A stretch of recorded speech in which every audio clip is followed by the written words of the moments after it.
रात के करीब 1 बज रहे थे। दिल्ली क्राइम ब्रांच लगभग खाली हो चुकी थी। ऊपर लगी पुरानी ट्यूबलाइट बार बार झपक रही थी।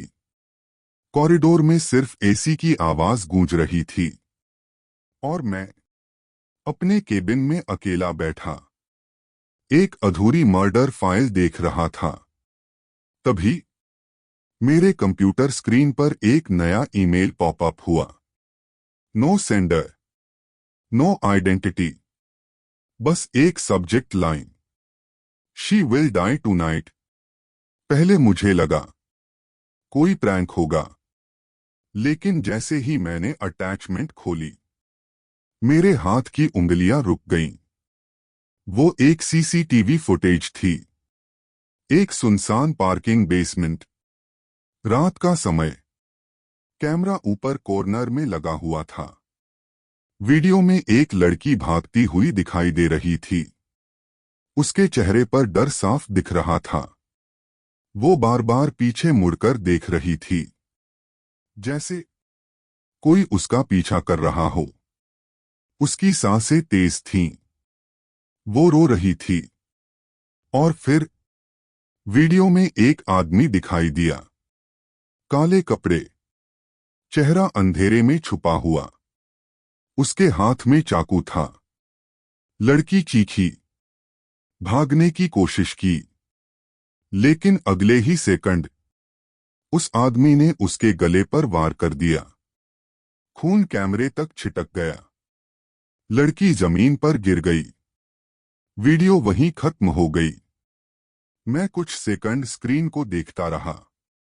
फिर मेरी नजर टाइम स्टैम्प पर गई और उसी पल मेरे शरीर में ठंडक दौड़ गई, क्योंकि वीडियो अगले दिन की थी। मैं हूं inspector Kabir Rana, Delhi crime branch. पिछले 15 सालों में मैंने बहुत मर्डर केसेस देखे थे, कुछ इतने खतरनाक कि रातों की नींद उड़ जाए। लेकिन यह पहला केस था जहां मर्डर होने से पहले उसकी रिकॉर्डिंग हमारे पास आ चुकी थी। और सबसे डरावनी बात, उस वक्त मुझे बिल्कुल अंदाजा नहीं था कि यह सिर्फ एक मर्डर मिस्ट्री नहीं, बल्कि एक ऐसी कहानी बनने वाली थी जो इंसान की यादों, उसकी पहचान और उसकी रियलिटी तक को तोड़ सकती थी। क्योंकि जिस लड़की को मैंने सीसीटीवी फुटेज में मरते देखा था, वो अगली सुबह मेरे सामने जिंदा बैठी थी। सुबह करीब 10 बजे मैं अब भी वही फुटेज बार बार देख रहा था। हर बार कुछ नया महसूस होता था। उस लड़की की आंखों में सिर्फ डर नहीं था, जैसे उसे पहले से पता हो कि वो मरने वाली है। तभी रिसेप्शन से कॉल आया। सर, एक लड़की आपसे मिलना चाहती है। मैंने बिना ध्यान दिए कहा, नाम। कुछ सेकंड खामोशी रही। फिर आवाज आई, आन्या मेहरा। मेरे हाथ रुक गए। मैं तुरंत उठकर बाहर आया और जैसे ही मैंने उसे देखा मेरी सांस अटक गई। वो वही लड़की थी, सीसीटीवी फुटेज वाली लड़की। वही चेहरा, वही आंखें, वही डर। लेकिन वो जिंदा थी। उसने धीरे से पूछा, आप इंस्पेक्टर कबीर हैं? मैं सिर्फ उसे देखता रहा। फिर मैंने धीरे से कहा, अंदर आओ। कमरे का दरवाजा बंद होते ही आन्या ने सबसे पहले पीछे मुड़कर देखा, जैसे उसे डर हो कि कोई उसका पीछा कर रहा है। उसके हाथ कांप रहे थे। चेहरा थका हुआ था। लग रहा था वो कई रातों से सोई नहीं थी। मैंने पानी का गिलास उसकी तरफ बढ़ाया। उसने गिलास पकड़ा, लेकिन उसके हाथ इतने कांप रहे थे कि आधा पानी नीचे गिर गया। फिर उसने मेरी तरफ देखा और बहुत धीरे बोली, मुझे लगता है मैं आज रात मरने वाली हूं। कमरे में सन्नाटा छा गया। मैंने तुरंत लैपटॉप उसकी तरफ घुमाया और वो सीसीटीवी फुटेज चला दी। वीडियो देखते ही उसका चेहरा सफेद पड़ गया। उसकी सांसें तेज हो गईं। लेकिन सबसे अजीब बात यह थी, वो शॉक्ड नहीं थी। जैसे वो पहले से यह सब जानती हो। उसने कांपती आवाज में पूछा, टाइम स्टैम्प देखा आपने? मैंने सिर हिलाया। हाँ। उसने आंखें बंद कर लीं और धीरे से बोली, तो फिर बहुत कम समय बचा है। करीब 5 मिनट तक कमरे में कोई कुछ नहीं बोला। फिर मैंने पूछा, तुम्हें यह सब कैसे पता? आन्या ने धीरे से गहरी सांस ली और बोली, पिछले 2 हफ्तों से मुझे अननोन ईमेल्स आ रहे हैं। उन ईमेल्स में फ्यूचर इवेंट्स होते हैं और हर बार वो सच हो जाते हैं। मैंने भौहें सिकोड़ लीं। कैसे इवेंट्स? उसने अपना फोन मेरी तरफ बढ़ाया। पहला ईमेल, एक सड़क दुर्घटना। अगले दिन वही एक्सीडेंट न्यूज में था। दूसरा ईमेल, एक आदमी का सुइसाइड। 3 दिन बाद वही आदमी डेड मिला। तीसरा ईमेल, एक ऑफिस फायर, और वो भी सच निकला। मेरी गर्दन के पीछे हल्की ठंडक दौड़ गई। और अब? उसने धीरे से कहा, अब अगला ईमेल मेरी मौत का है। मैंने पूछा, किसने भेजे ये ईमेल्स? उसने सिर हिलाया। मुझे नहीं पता, लेकिन मुझे लगता है यह सब उस कंपनी से जुड़ा है। कौन सी कंपनी? उसने जवाब दिया, न्यूरोविजन लैब्स।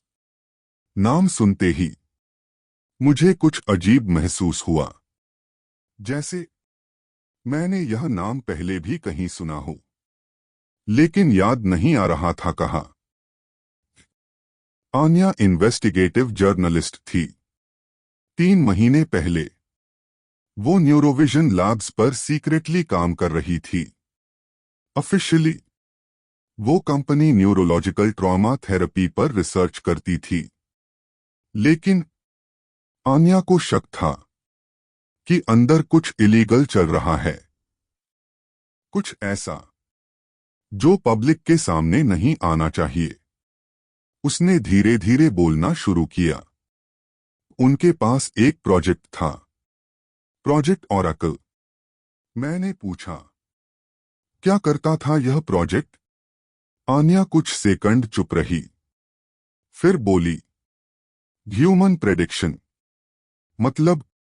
मतलब अगर किसी इंसान की मेमोरीज, उसके हैबिट्स, उसकी फियर्स, उसके इमोशनल पैटर्न्स सब एनालाइज कर लिए जाएं, तो उसकी फ्यूचर डिसीजंस प्रिडिक्ट की जा सकती हैं।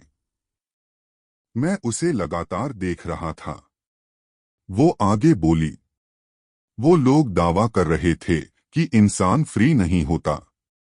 हर इंसान सिर्फ पैटर्न्स फॉलो करता है, और अगर पैटर्न्स समझ लिए जाएं, तो उसका फ्यूचर भी देखा जा सकता है। कमरे में कुछ सेकंड खामोशी रही। फिर मैंने धीरे से पूछा, और तुम्हें लगता है उन्होंने तुम्हारा फ्यूचर देख लिया?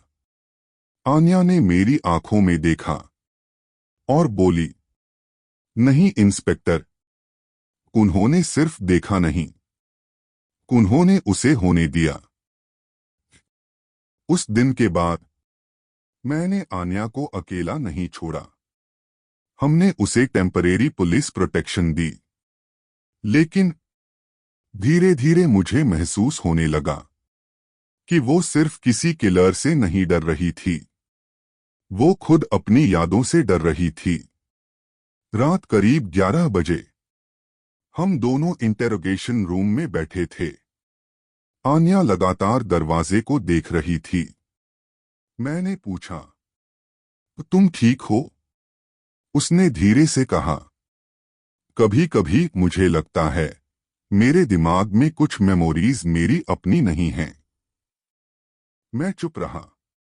वो आगे बोली, कुछ जगहें, कुछ चेहरे, कुछ आवाजें मुझे याद आती हैं, लेकिन मुझे नहीं पता वो सच में हुई भी थीं या नहीं।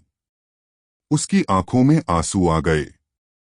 इंस्पेक्टर, अगर इंसान अपनी ही यादों पर भरोसा न कर पाए तो वो बचता क्या है? उस सवाल का जवाब मेरे पास नहीं था। रात 11:43। पूरे बिल्डिंग की बिजली चली गई, सिर्फ 18 सेकंड्स के लिए। लेकिन उन 18 सेकंड्स में सब कुछ बदल गया।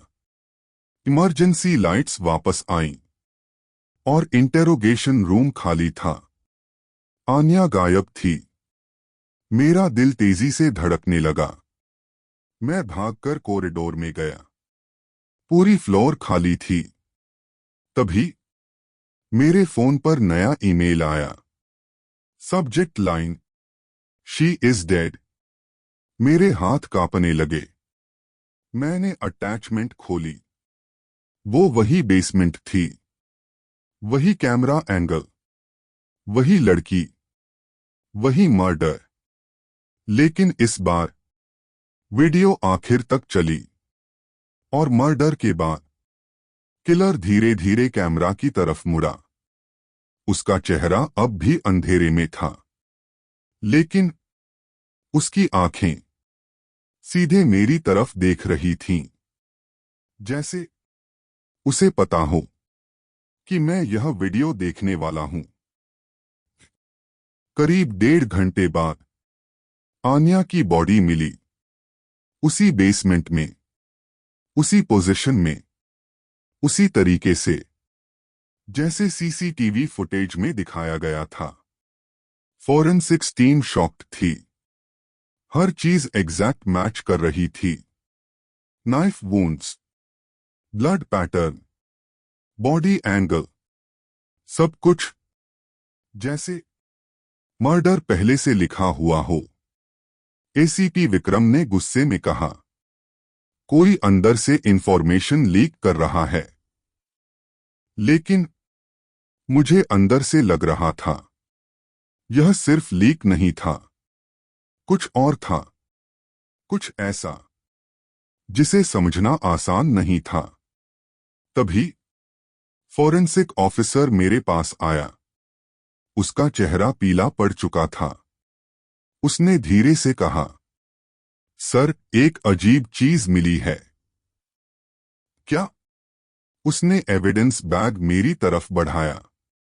उसके अंदर एक फोल्डेड पेपर था। मैंने खोला। उस पर सिर्फ एक लाइन लिखी थी, नेक्स्ट विक्टिम ऑलरेडी सिलेक्टेड, और नीचे मेरा नाम लिखा था, इंस्पेक्टर कबीर राणा। अगली सुबह मैं अपने कैबिन में अकेला बैठा था। नींद पूरी तरह गायब हो चुकी थी।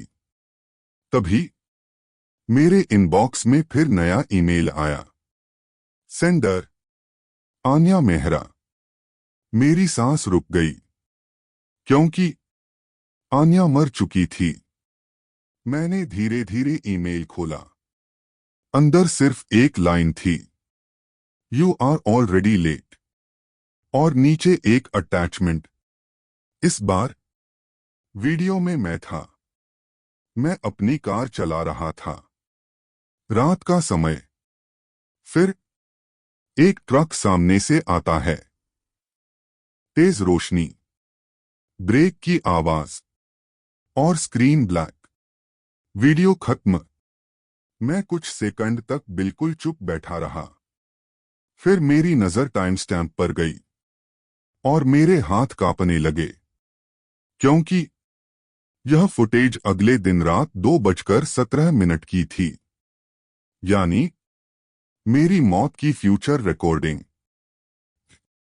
मैं उसी रात न्यूरोविजन लैब्स पहुंचा।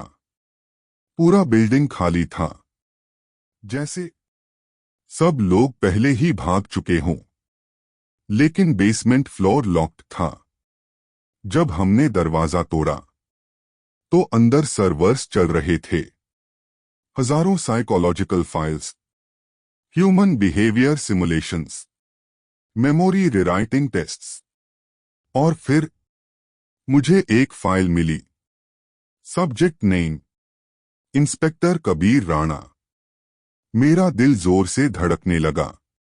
मैंने फाइल खोली और स्क्रीन पर वीडियो चलने लगी। उस वीडियो में मैं था, एक सफेद कमरे में बैठा हुआ। मेरे सिर पर इलेक्ट्रोड्स लगे थे। कोई पूछ रहा था, अगर इंसान को उसका फ्यूचर दिखा दिया जाए तो क्या वो उसे बदल सकता है? वीडियो में मैंने जवाब दिया, नहीं, क्योंकि फ्यूचर बदलने की कोशिश ही उसे सच बना देती है। मेरे हाथ कांपने लगे, क्योंकि मुझे यह रिकॉर्डिंग याद नहीं थी। फिर वीडियो के आखिर में एक आखिरी लाइन दिखाई दी, subject Kabir Rana, memory reset successful. मेरी सांस अटक गई। उस पल मुझे पहली बार एहसास हुआ कि शायद मैं इस केस की इन्वेस्टिगेशन नहीं कर रहा था, मैं खुद इस एक्सपेरिमेंट का हिस्सा था। उस रात मैं अपने अपार्टमेंट में अकेला बैठा था। बारिश लगातार हो रही थी। कमरे की लाइट बंद थी। सिर्फ बालकनी से आती हल्की नीली रोशनी कमरे में फैल रही थी। मैंने आईने में खुद को देखा और पहली बार मुझे अपने ही चेहरे पर भरोसा नहीं हुआ। अगर मेमोरीज बदली जा सकती हैं, तो इंसान की आइडेंटिटी क्या होती है? अगर फ्यूचर पहले से प्रिडिक्ट हो सकता है, तो क्या हम सच में फ्री हैं? या हम सब सिर्फ किसी इनविजिबल एल्गोरिदम के प्रिडिक्टेड आउटकम्स हैं? और शायद आन्या यह सच समझ चुकी थी, इसीलिए वो अपनी मौत आने से पहले ही देख चुकी थी। लेकिन सबसे डरावनी बात अब भी बाकी थी, क्योंकि उसी रात मेरे लैपटॉप पर एक और ईमेल आया। Subject line, your death is tomorrow. और इस बार अटैचमेंट में मैं खुद मर रहा था।